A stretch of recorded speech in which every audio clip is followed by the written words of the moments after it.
Hi, I'm back from Essen 2019 and I had a blast. So this video is a follow-up video to a previous one that I did about games that I was expecting to see at Essen, and I just want to take the opportunity to do a after-action report with a Wargaming perspective on Essen. I didn't know what to expect. It was my first Essen and I must admit I had a lot of fun. Obviously, it wasn't really focused on Wargaming and that was to be expected, but I went there also to look a lot at other kind of board games. But even though Wargaming is very marginal, there is still some Wargaming, mostly figurine Wargaming, but there were some interesting stuff to look at and a lot of interesting people to meet. And surprisingly, there was also the Australian design group, so the publisher behind Word in Flame, which is a pretty heavy monster game. They were there. There were not a lot of people going to their stand, but I thought it was really cool that they were actually joining an event like this. To showcase a bit what the hobby was all about. Let's jump into it and let's talk about what I went through on day one.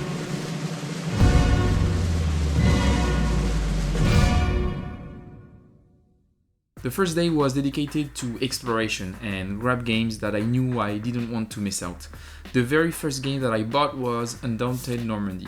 I won't talk too much about it, but I'm pretty sure I'll do videos talking about this game in the future. But let me just say this. This game is absolutely awesome. I haven't played it a lot yet, but it is really a great game that I strongly recommend for anyone who's actually interested into maybe more tactical or squad level wargaming, but is a bit overwhelmed or frightened by other games that are proposed in the wargaming ecosystem, like Squad Leader or other stuff like this. I would say that this is a bit like, I could say, My Little Combat Commander in a way. It's a very clever game that I really fell in love with over the last few days. And I'm really looking forward to the future of that system. For Essen, they also provided a super interesting promo scenario, Castle Eiter, which I'm really looking forward to try out. I unfortunately didn't have the chance to meet David Thompson, which is too bad, as I would have had a lot of questions to ask him about his game, but also another one that was present at Essen, Europe Divided. This one, I didn't have the opportunity to try it, unfortunately, but I could peek at other players playing it, and it made me regret not backing it on Kickstarter earlier this year.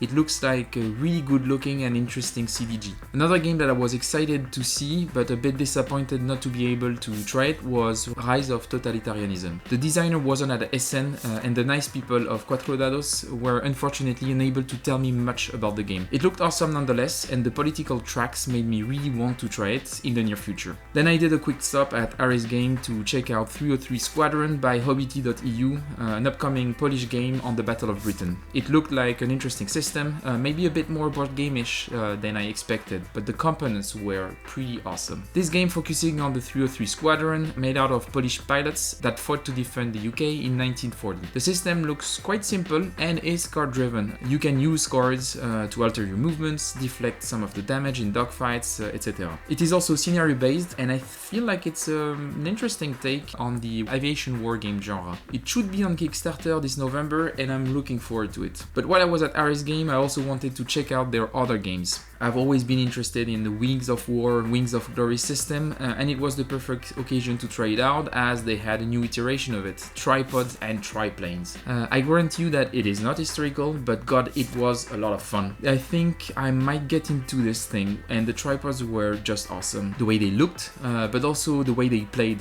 made for a lot of interesting decision making. And while playing it, you could see the depth actually building up if you got into it, getting new planes, playing with the advanced rules.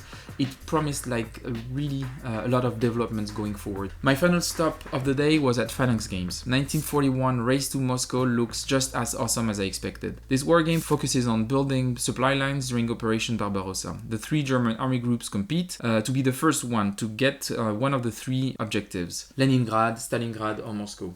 The maps looks really amazing, and I was quite impressed with the, I wouldn't say figurines, but sort of tokens that they made for the game. And I'm pretty sure it would be an instant backing from me as soon as it hits Kickstarter this year. After that, we called it a day, enjoyed the Essen nightlife, and played some games most of the evening. So during day 2, I had a bit more time. I had seen most of what I wanted to see on day one, so I was a bit more relaxed. I explored a bit and didn't focus specifically on stuff that I had noted down before going to Essen. And one of the things that I really liked that I saw was the influence that wargaming hobby has on the industry. One of the examples of this was a game called Ephemeris, a space exploration game and strategy game that revolves around clever use of cards to take actions. I also saw the upcoming Martin Wallace game, a designer that has a tendency to hide wargames into board games in a very clever way. His new game called Bloodstones looked like a light area control game in a fantasy setting, but using really chunky wooden blocks as unit that looks really nice to play with. And next to Mark Wallace's stand was PSC, the British company that released last year Lincoln and The Great War.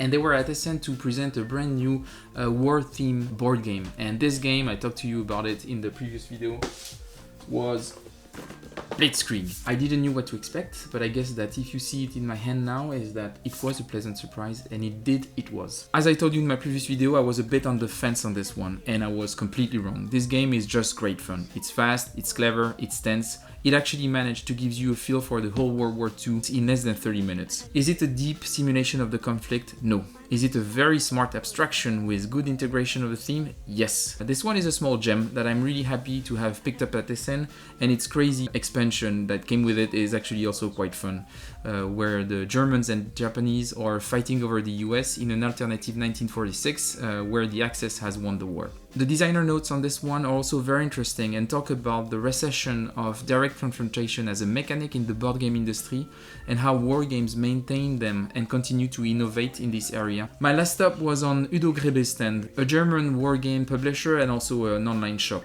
At first I mostly wanted to check out if I could get a cheap copy of Combat Commander without shipping cost, but unfortunately I failed. But I could also see a German man dressed up as a merchant from Arabian Nights doing a wargame auction, which is something that you don't see every day. Next to this guy, I actually saw a prototype that grabbed my attention called The Longest Trench.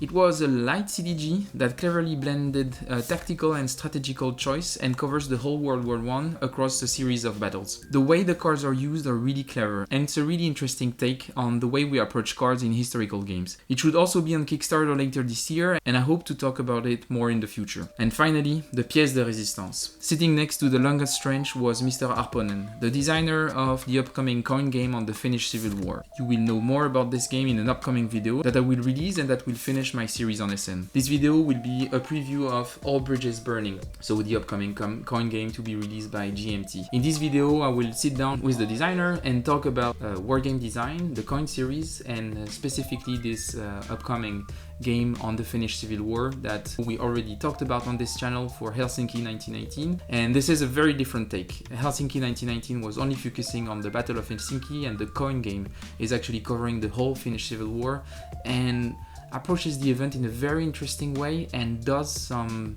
bending of the coin system in interesting ways. So stay tuned for next time for our preview of All Bridges Burning. And then on another note, to conclude this video, there are two other pieces of content that were recently released on YouTube that I think are very interesting and I want to recommend. Even though I have a rather small audience, I wanted to talk about those two videos that I thought were really inspiring. The first one is from Little Wars TV, a channel that is dedicated to figurine historical wargaming, that did a video to talk about the presence of women in our hobby. Based on a survey that they recently did, they realized that only 1.5% of players were women, and that's, I must say, not a surprise, unfortunately. And they explore this fact, and they actually ask women that are in the hobby to talk about their experience, and I thought that it was an interesting thing to put light on, so I strongly recommend that video. The second one is unfortunately only for French speakers, but if you are a French speaker, I highly recommend this video, especially if you're interested in CDGs as I am. And that's a playthrough of Hannibal and Hamilcar by Monsieur Miniature. It's going to be a series of videos that's going to be a long and detailed playthrough that is really well made, that goes through the rules and that shows strategical decisions. So on top of showing you how the game works, it also explains you how to play well the game. So that's a very interesting series. You had a first video that was released last week just covering the rules, and the first video released this week is the first few turns, so I strongly recommend it. And that's it for today. Stay tuned for the next video on all bridges burning, and see you soon.